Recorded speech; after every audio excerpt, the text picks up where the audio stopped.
Good morning. It is another beautiful Oklahoma sunrise. Thank you for being with me.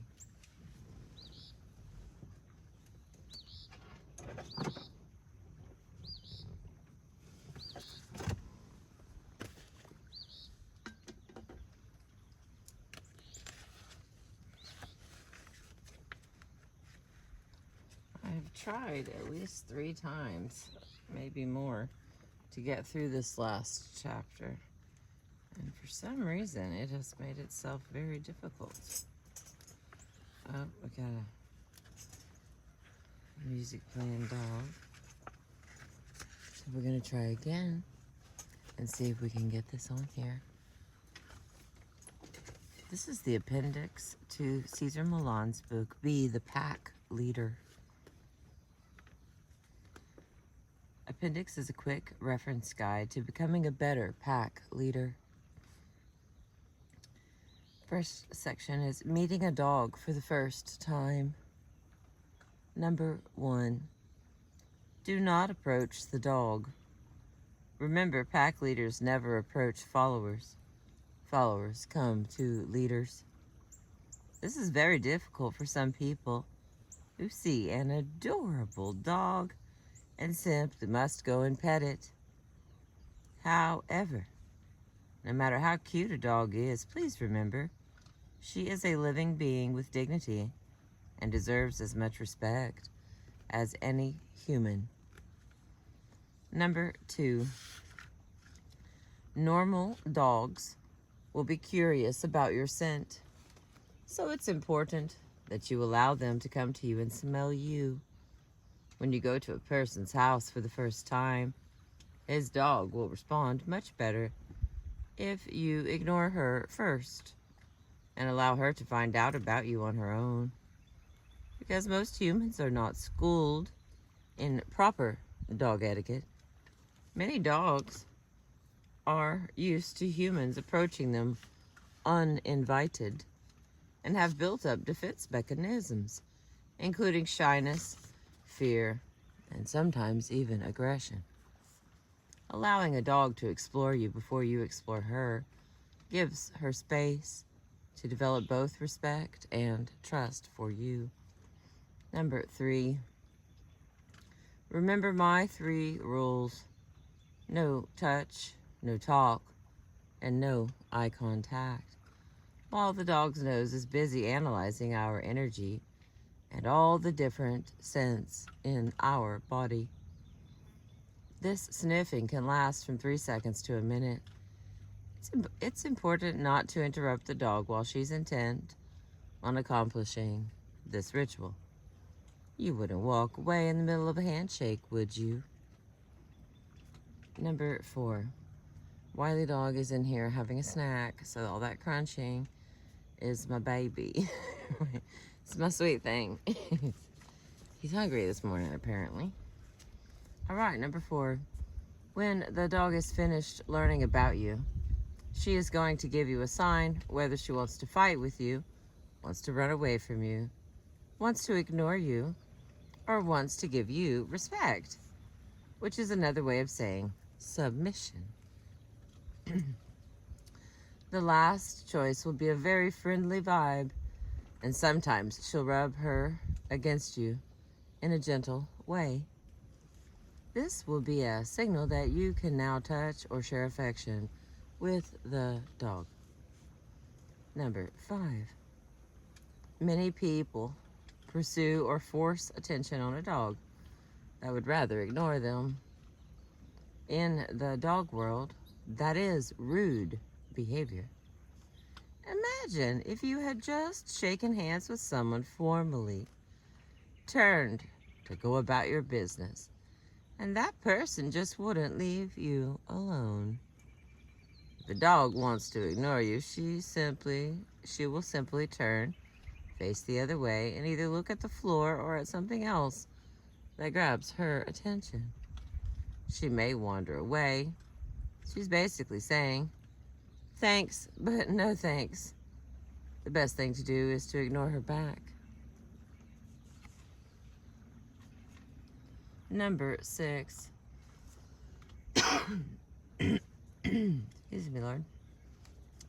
If a dog displays any signs of dominance or aggressiveness toward you, however, ignoring her could be seen as a weakness. This could be a stare from her, a raised lip, or simply a more aggressive physicality, such as bumping up against you forcefully or walking on your feet. In this case, you should stand your ground. Don't give strong eye contact, as this will instantly be perceived as a challenge. Your goal isn't to argue with the dog or to force her to see you as the boss. It's just to ask that you be treated with at least the same degree of respect that you have given the dog. Simply use your body and your calming inner dialogue in order to own your space. In their own world, dogs dialogue over space all the time, and most dogs will give you yours once you claim it. Number 7. If the aggression continues, you should ask as calmly and firmly as possible for the owner to please remove the dog because you are not feeling comfortable. Do this right away, because if you allow your own emotions to escalate into nervousness or fear, you can be setting yourself up for a long-term problem relationship with the dog. Of course, it's important that the owner remove the dog in a calm, assertive way. The most vital thing at this point is that nobody behaves excitedly at the moment. In the next section, introducing your dog to a new person, especially a child. Number 1, if you are walking down a street and a child or stranger wants to pet your dog, the most important thing to remember is that you are the pack leader and you must remain in control of the situation. Number 2, first, never let the child make the first move. You must observe the child or stranger and note how he behaves, paying special attention to body language and eye contact.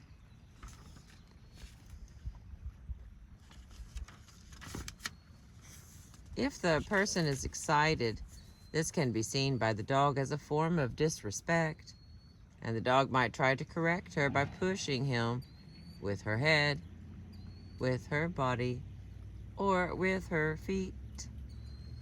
Remember, you cannot simply say to your dog, "Don't worry, this is my friend's son." Your dog is not going to see the child that way or care if he is a person who loves dogs. Your dog is going to make a judgment based on the intensity of the energy, the speed, and where the child is touching and how he's touching. Number 3, if you know and trust your dog with strangers, and if your dog has been exercised and is not in an anxious or frustrated state of mind, I recommend you say to the child, "Why don't you get to know her first?" Okay, let me try that again. Why don't you let her get to know you first? I have 3 rules. No touch, no talk, and no eye contact for 2 minutes. Then observe your dog's reaction. If you deem it is safe, allow the child to pet. But make sure you guide how the child gives affection to your dog. Only you, the owner, will likely know if your dog doesn't like to be touched in certain places or in certain ways. Hi, baby bird. I see you. Okay, number 4. Sorry, one of my birds came by to bird at me, you know what I'm saying? Number 4. If the person's energy doesn't seem right to you, or you feel your dog is not in the mood to meet a child safely, the proper response to a petting request is to simply say, "I'm sorry, but my dog is in training right now." It is far better to be safe than sorry, especially when it comes to a child's welfare. Okay. Introducing a new person, the next category. Introducing a new person into your home. When a guest arrives at your door, most dogs will bark. This is normal, and it's part of a dog's warning system.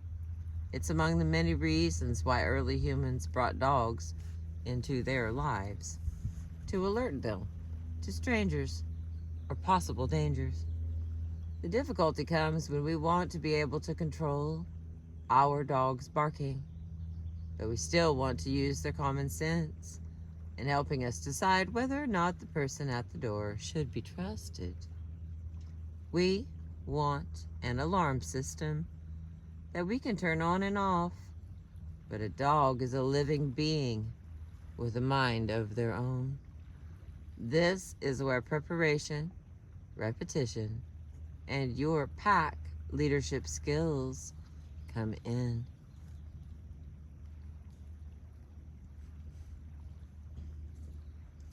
Number 1, it is wise to condition your dog that only a certain number of barks are expected. The more the dog barks, the more she will stay in a guarding, alert mode, which is not a calm, submissive mode.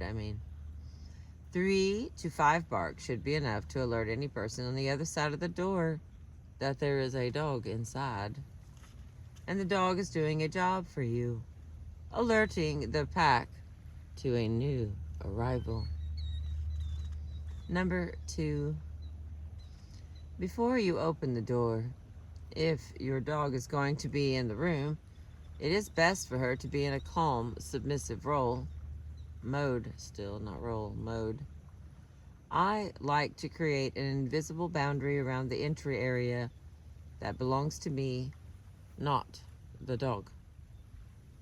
The dog can wait quietly outside the area, but she cannot crowd the newcomer until I give permission for them to meet. This can take a lot of practice that involves you, the pack leader, owning the space and conditioning the dog through correction reinforced with treats and affection, to patiently wait for your go-ahead instead of rushing forward. Number 3, now that you have a safe space, open the door. If the person is a newcomer to your home, respectfully ask him to follow the no touch, no talk, and no eye contact rule until the dog gets to know him. Give the dog the okay and allow her to go through her ritual. No, that doesn't involve excited jumping.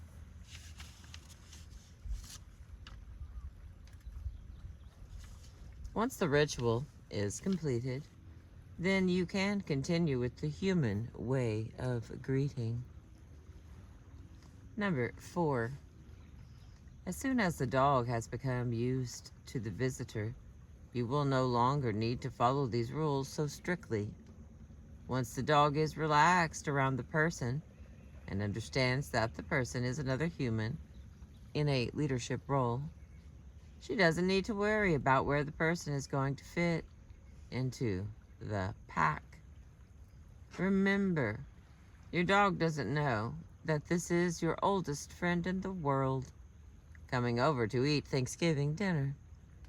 She only wants to know, what role is this new person going to play in my world? It's up to you, the pack leader, to make sure both dog and guests understand this role. Some dog owners, especially those with more than one dog, prefer to send the dogs out of the room when a visitor first arrives. Conditioning a dog with treats to leave the room when the doorbell rings can lessen the tension of a first meeting and get the dog to associate new people with something good, like snacks. However, it's important that you, the pack leader, still insist on and supervise a polite meeting once the guest has settled in, from both human and dog terms of etiquette. All right, the next little category is mastering the walk. Number 1, the ideal time for a walk is when you're not in a rush. Allow a full hour minimum, not necessarily for the walk itself, but including the entire ritual.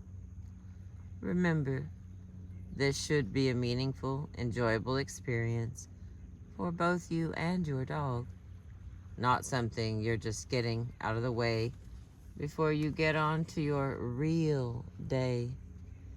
If that's how you feel most of the time, your dog will pick up on that, and it will eventually weaken the bond between you.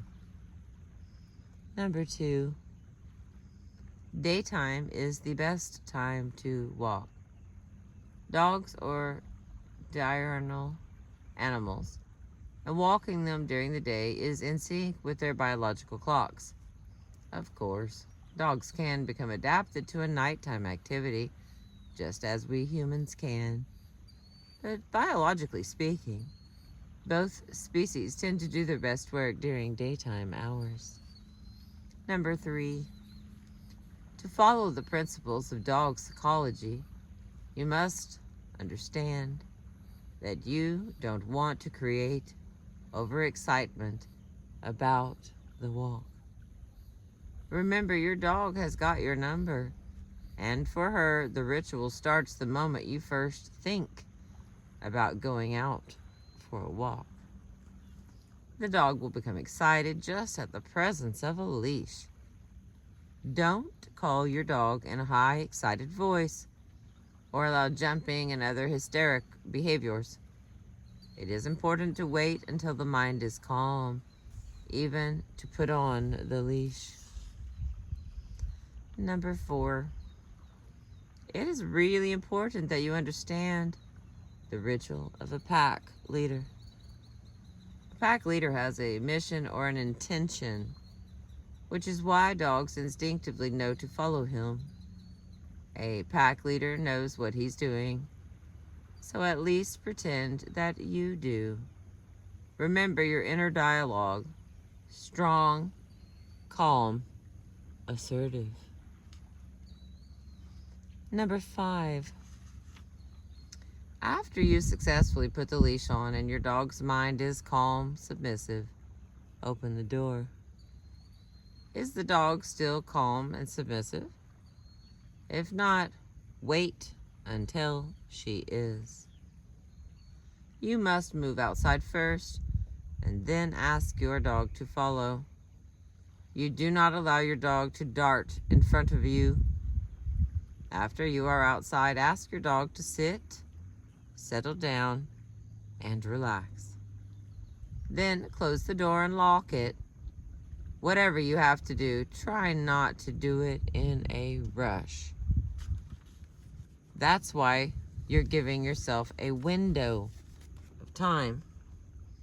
Believe it or not, the most important part of this ritual is the beginning. It sets the tone for the rest of the experience.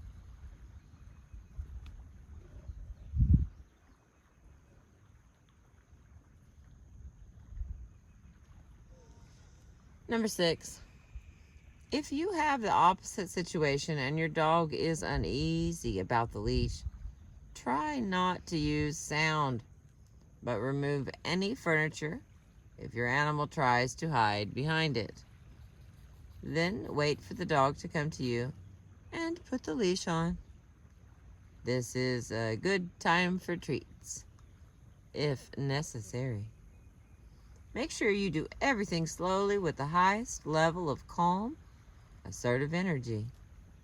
With this kind of dog, however, don't immediately go outside.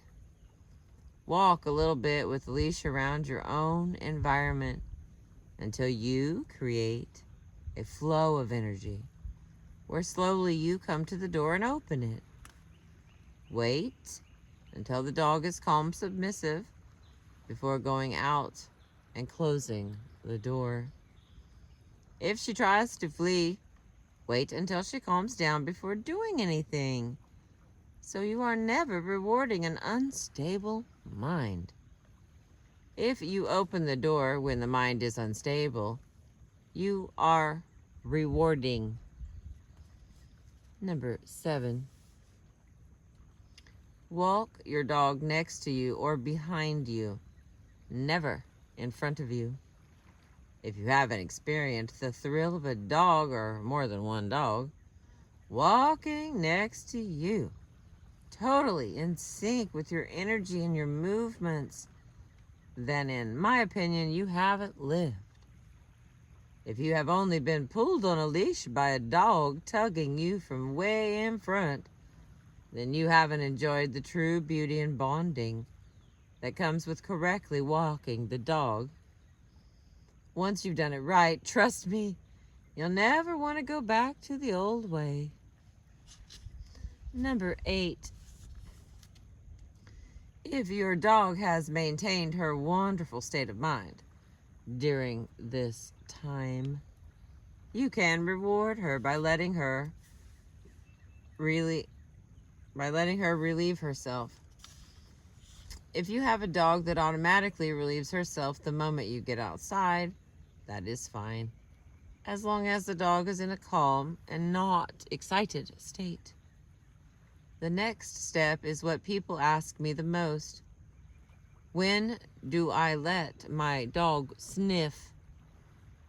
I recommend allowing no more than 5 minutes or so for your dog to have her time during this bathroom break. All right, number 9. Next, it's time for the migration ritual, the ritual of moving forward together.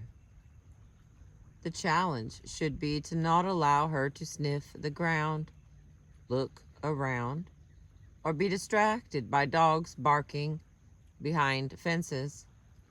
It's I'm the pack leader. Practice following me. Then, after you have 15 minutes or so of successful migration, you can reward her again by allowing her to go ahead of you and sniff the ground for 2 to 5 minutes tops. The reward time should always be much less than the challenge time, because you really want her to see you more as a pack leader than as a friend who walks behind her. Every time the dog walks in front of you without permission, it makes her believe that she's leading the walk. Number 10. Never try to meet a dog that is not in the same state of mind as your dog. Never experiment. If a dog is excited and your dog is calm, submissive, it is not a healthy thing to put them together. If you want this dog to be part of your dog's life, make sure you walk together as a pack before you allow them to go into a playful state. Number 11. Vary your route as much as you can, or your route. Dogs like routine, but they also like adventure. Experiencing new places, new scenery, and new smells is part of the psychology challenge for them. Number 12. Don't forget to pick up the poop. One more note about walks. If the weather is too bad to walk outside, Don't just leave your dog in the house without telling her why you're not walking today. Bring your dog out on the doorstep so she can sense the rain, the snow, the sandstorm, whatever. If your dog can get her own weather report instinctually, it will make perfect sense to her that you aren't going on your daily pilgrimage together.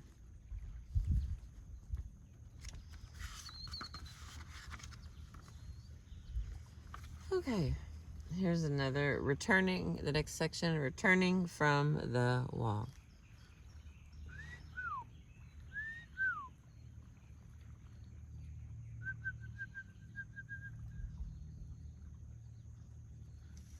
Mockingbird. Oh, really?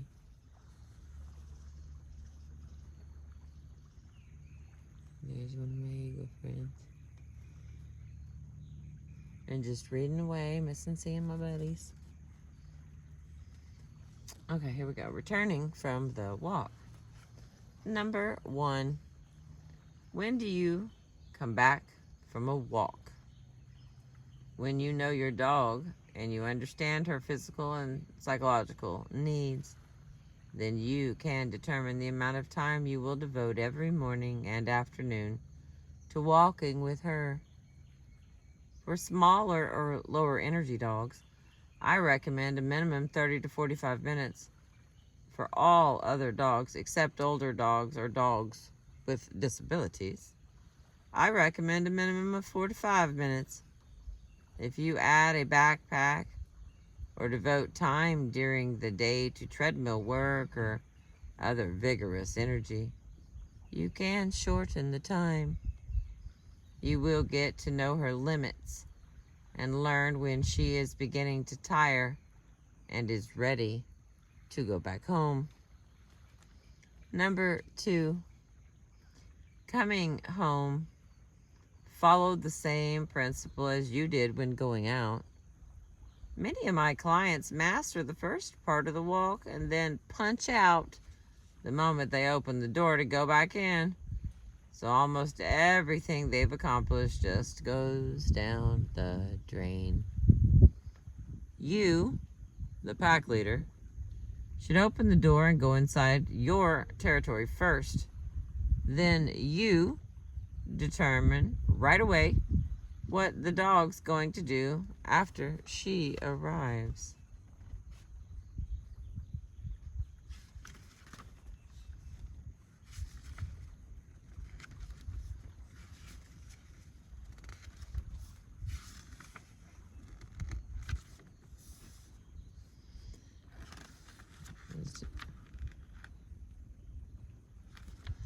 Okay, we got number 3.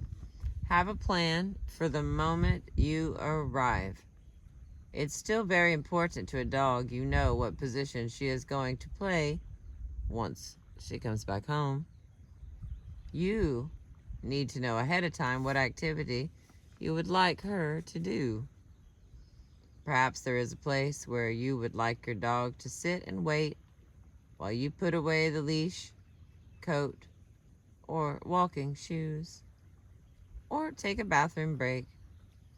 A psychological challenge will extend the benefits of the walk and reestablish your leadership inside the house.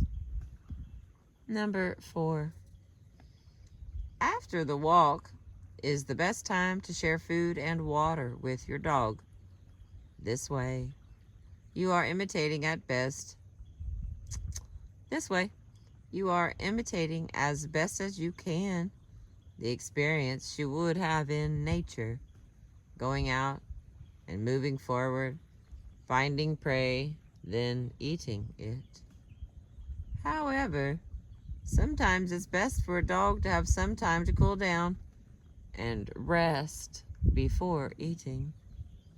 Providing water, then allowing a short rest while you shower and dress may be what your dog prefers after a long walk. At the Dog Psychology Center, it takes me some time to prepare the food after we come back from our morning exercise. during which time the dogs have their water and a short rest.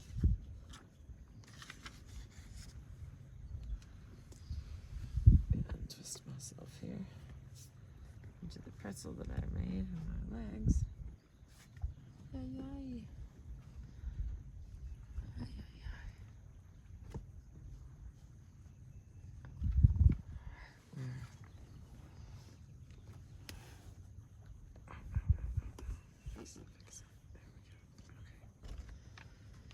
All right, and the next category here is the feeding ritual. And we do have a picture here.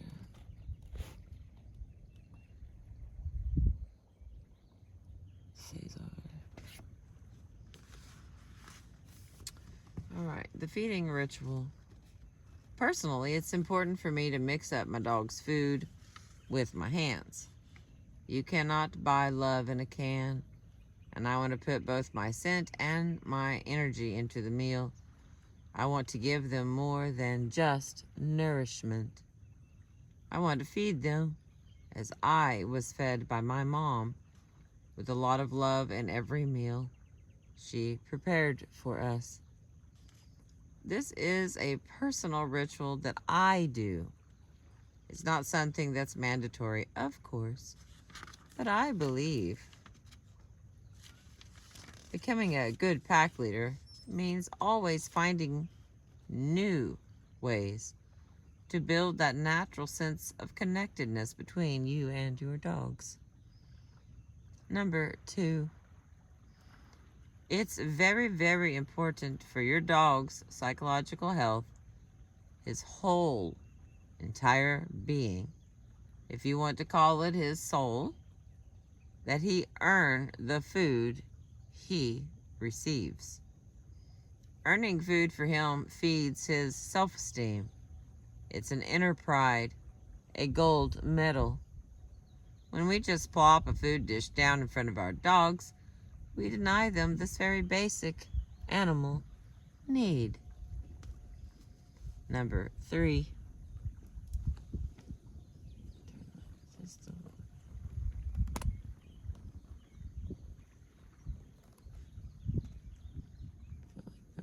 Picking up. Okay, number 3.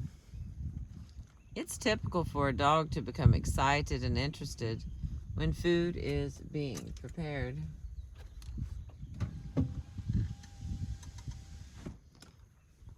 Or when somebody is opening a can. The sound and scents of food create very happy associations for him. So, of course, he's going to perk up right away, but it's also natural for him to go back into the state of mind that he was in the second before you opened the can. If you recognize that he's getting very overly excited or interested, those are the first symptoms before the behavior escalates into something else. You have to address that behavior right away.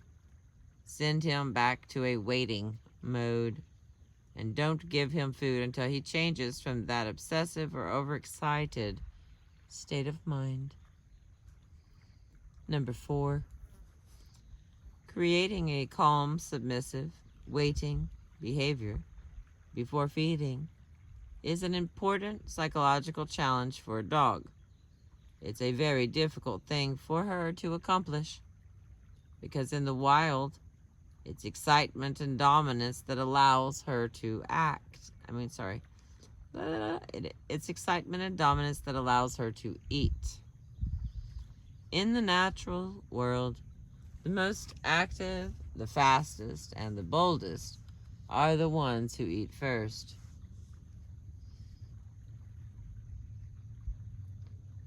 All right, lost my place just like that. Okay, but because dogs are domesticated, we can create a totally different state where they don't have to be excited, where they don't have to be dominant for them to get their meal.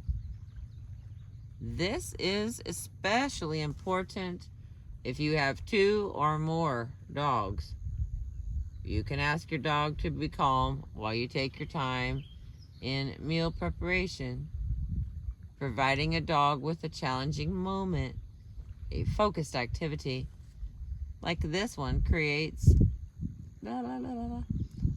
Providing a dog with a challenging moment, a focused activity like this creates focus and attentiveness and builds confidence too.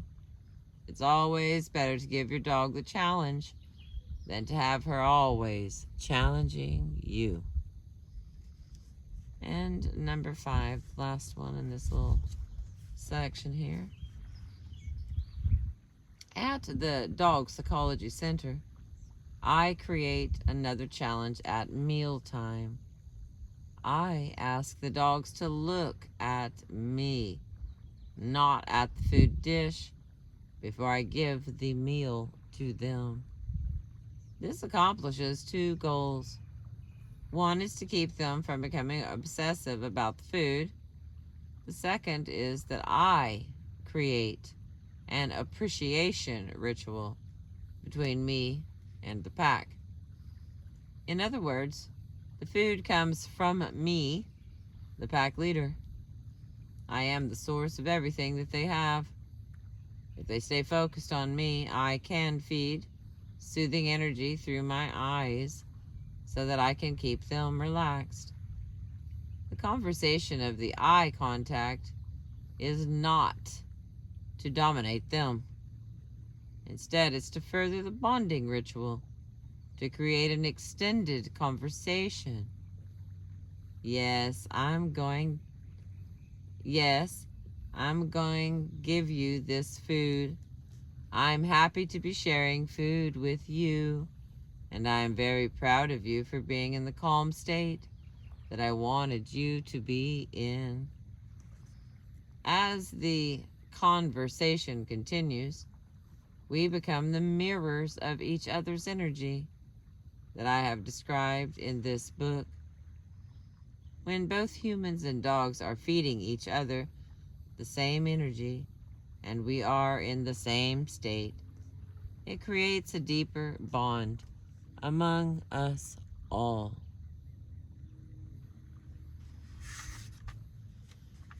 And the next one here is managing food aggression. It's natural for all carnivores to be somewhat territorial over their food. In those ancient survival instincts, it's those ancient survival instincts kicking in. I'm sure you know some people who refuse to share even one French fry off their plates. However, food possessiveness or obsession by a dog should never be allowed in a domestic situation. If the aggression is mild, it can be managed with some of the steps listed below. If it is more serious, this is not a process to be attempted by someone who is not experienced in dealing with aggression. A professional can begin the process of removing the food obsession and then give you the homework to continue the rehabilitation. But take food aggression seriously, even in a puppy. It is not a cute behavior, and it's pretty good evidence that you are not a true pack leader. Number 1, watch for telltale signs of aggression at the food bowl. If you are coming toward your dog and he is developing possessiveness over his food, you will see him lowering his head toward the food, covering it as if to block you from it. You may also see his hair stand up on his neck, making him appear bigger, like a blowfish.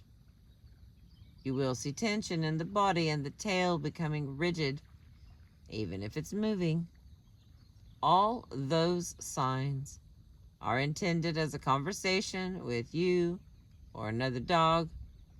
This is mine. Stay away.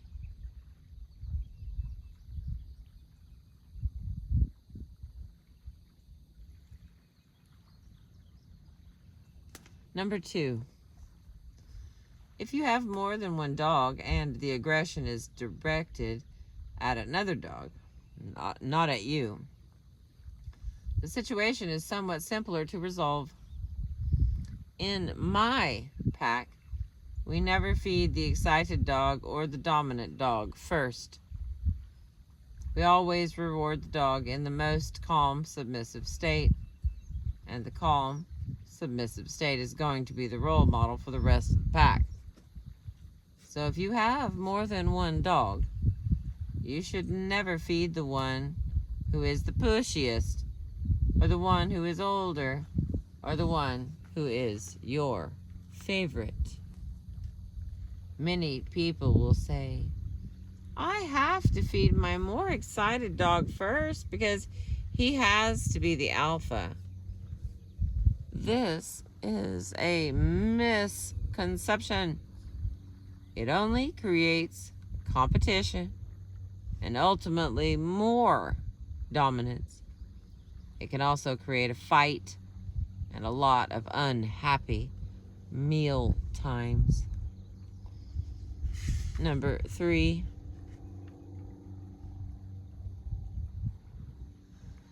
at the center, I will ask the guy who normally is aggressive to be in the same state as the calmest, submissive dog, and will take my time before feeding him until he goes into that state.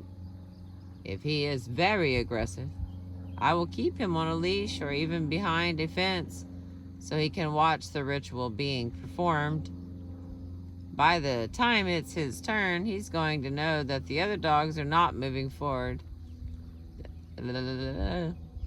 By the time it is his turn, he's going to know that the other dogs are not moving toward the food anymore. So that alleviates a lot of his tension. By that time, those dogs that have just finished eating are satisfied. They're relaxed. So that's the energy that they're going to project. And that eventually helps all of them to realize that this is their ritual of eating. It's not about competition. It's really about waiting. Number 4, when a dog is exhibiting food aggression toward you, you must be very cautious when you go to redirect.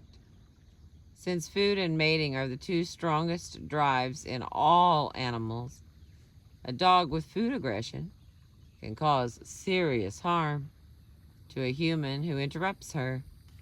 And I caution anyone with this problem to immediately call in a professional. Number 5, do not give a food-obsessive dog affection in order to stop her behavior. You will only reinforce it. And depending on the intensity of her aggression, you may also risk a bite. Number 6, the ritual of waiting can help prevent food aggression from happening or stop it before it goes too far. When a dog can manipulate you into feeding her by barking or jumping on you, she is telling you that she owns both you and the food. Watch for this warning sign.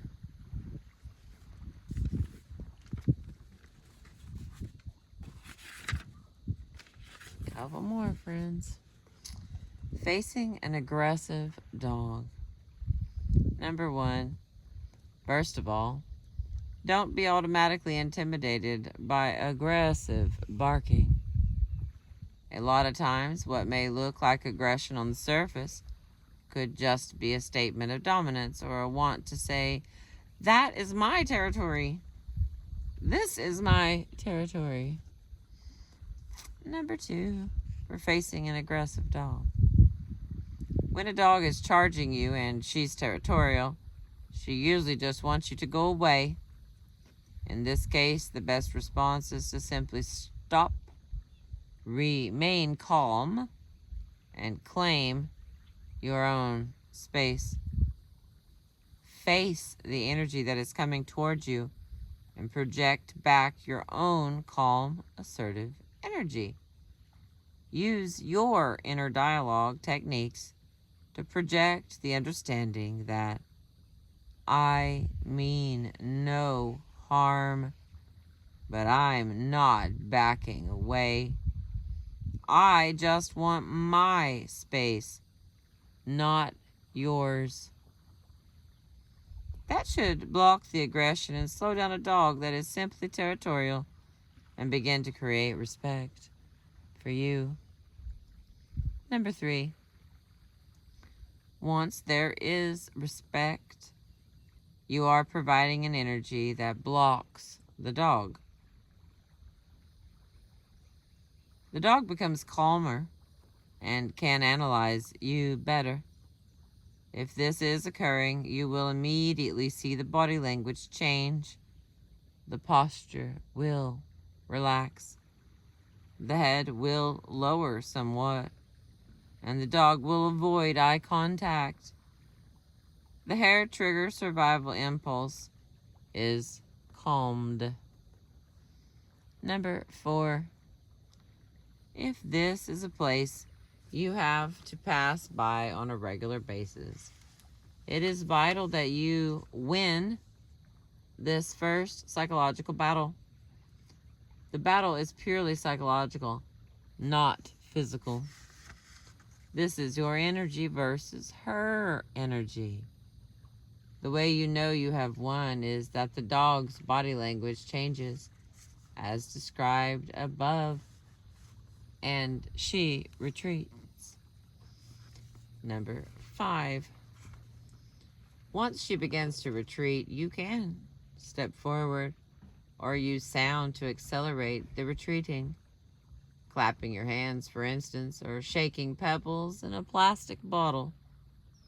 By doing this, you are conditioning her to her mind to associate this sound with moving away from you.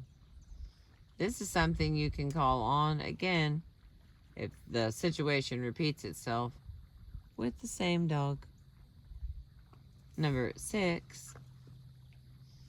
Remember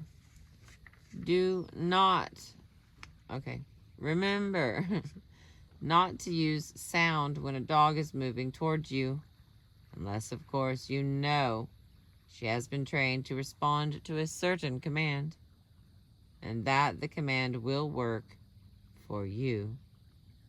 It's best to start by staying very calm and quiet, but being focused and assertive. Many times people panic and scream or yell, "Go away!" if a dog approaches them. Unless the energy behind the sound is 100% calm assertive, it probably won't work and may even escalate the dog's aggression. Remember, if she's aggressive, you don't want to add energy. You want to remove it. Number 7. Never turn away or continue walking until the dog retreats. Even if the dog is behind a fence, you are handing her the victory, and you will have to go through this process again and again if you pass by the same place. It may even be more difficult because now you will have empowered her. She knows she has beaten you once already.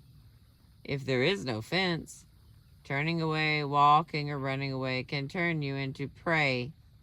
It can trigger the dog to chase after you. Number 8. If you must walk through a neighborhood on a regular basis, you can walk with a walking stick to make yourself feel bigger. Kings and emperors of days gone by would always have walking sticks and staffs to make themselves more powerful psychologically, to look bigger, and to own more space. Use this psychology with dogs. The more space you can own confidently, the stronger and more dominant you appear. Do not wear headphones and space out or retreat into your own little world. Be aware of your environment and own your space with every step you take. Number 9, carrying a stick, cane, umbrella, or pile of books. Even having a can of mace or pepper spray in your pocket can help you feel more protected psychologically. The idea isn't to use the spray on the dog, and certainly not to hit the dog with a stick. If you hit the dog with a stick, she's more likely going to react by hitting you back.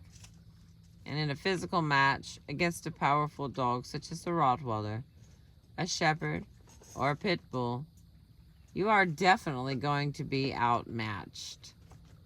The point is, you're not out there looking for a fight, but if feeling safer and more prepared gives you more of a calm, assertive demeanor, then it will make you less of a target, not only for aggressive dogs, but for aggressive humans as well. Number 10. If a dog seems to have backed off from her aggressive stance and is coming towards you to smell you, this is an important time to reassess the situation. Is her body language now totally relaxed? Or is she sneaking up on you, getting ready to pounce?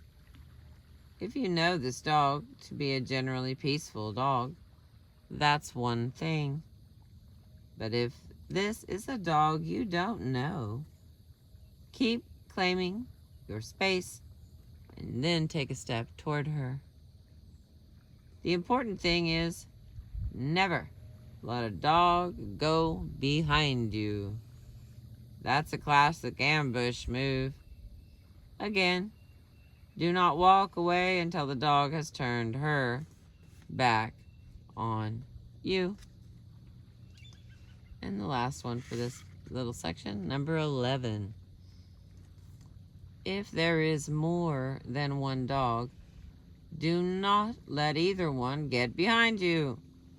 The classic strategy of a pack attack is for one dog to face the prey and the other to circle around and attack from the rear. I recently did a session with a group of mail carriers from Atlanta where that very situation happened to several of them. If you find yourself in this situation, stay calm and claim your space even more assertively. Place your stick, your cart, or your purse firmly out in front of you. Spread your legs and put your hands on your hips to make yourself bigger. If you stand your ground and use the power of your energy, you can fend off the attack.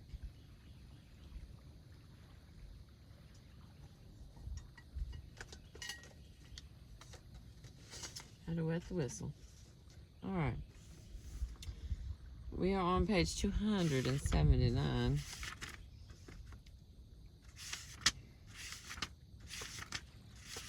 I'm aware, and it looks like we're not done. I can see that we've got all the way to page 297. So 279 to 297. So because we're right around an hour, I'm going to stop here and I'll have to add the second half of the appendix. I was trying to get it all in one. I see that. It didn't work out. It's a lot of good information. It'll be worth listening to the second part.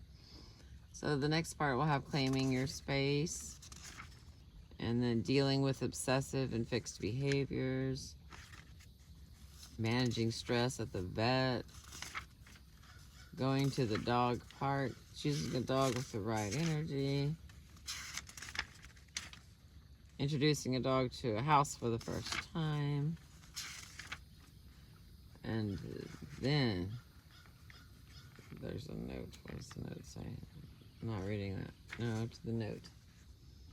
All right, so we got about 20 pages left, and I will get it to us as soon as I can. I'm so thankful to get this far with this one.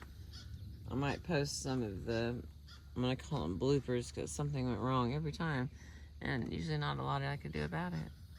So I have like 3 or 4 attempts to get through this part, and I couldn't get past 10 minutes. So I appreciate you.